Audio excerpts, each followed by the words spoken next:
হরে কৃষ্ণ। নমস্কার। কিছুদিন ধরে মাথার মধ্যে মহাভারত চলছে। সহজ করে বলতে গেলে আপনারা নিজেরাই একটু ভেবে দেখুন তো, আমাদের মধ্যে কত খারাপ গুণ আছে, কত হিংসা, রাগ, অহংকার, কাম, ক্রোধ, লালসা।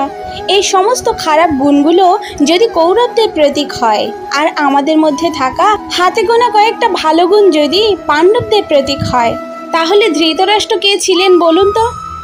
ধৃতরাষ্ট্র হলো স্বার্থপরতা। কারণ ওখান থেকেই তো সমস্ত খারাপ গুণের জন্ম হয়েছিল। এবার বলতে পারেন যে গান্ধারী কিসের প্রতীক ছিল? দেখুন, গান্ধারীর কিন্তু চোখ ছিল, তাও সে চোখের উপর পট্টি বেঁধে রাখত।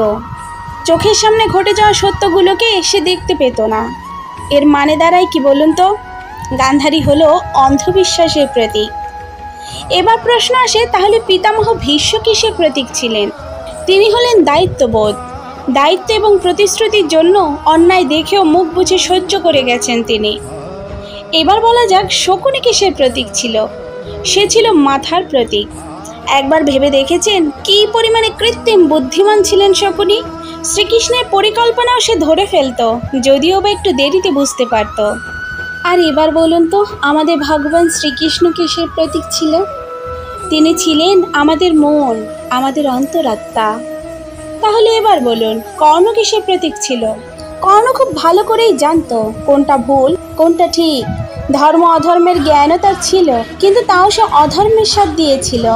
এবার বলুন তো, আমাদের মধ্যে এমন কি গুণ আছে যা কোনটা ঠিক কোনটা ভুল সেটা জানা সত্ত্বেও ঠিকটা আমাদের করতে দেয় না? সেটা হলো ইগো বা আত্মসম্মান। এবার আপনাদের মনে এই প্রশ্নটা আসতেই পারে যে দ্রৌপদী কিসের প্রতীক ছিল?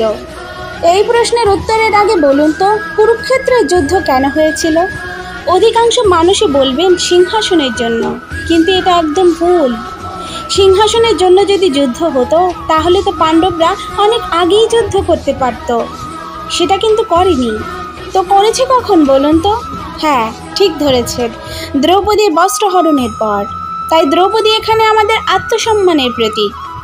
আর আমাদের এই আত্মসম্মানে যখন আঘাত লাগে, তখন আমাদের হাতে গোনা যে ভালো কয়েকটা গুণ আছে, তারা আমাদের ভেতরে ভেতরে হাজারটা তামসিক গুণ, মানে খারাপ গুণগুলোর সাথে যে ক্রমাগত যুদ্ধ চালিয়ে যায়, সেটাই কি আসল কুরুক্ষেত্র নয়? আপনারাই বলুন। রাধে রাধে।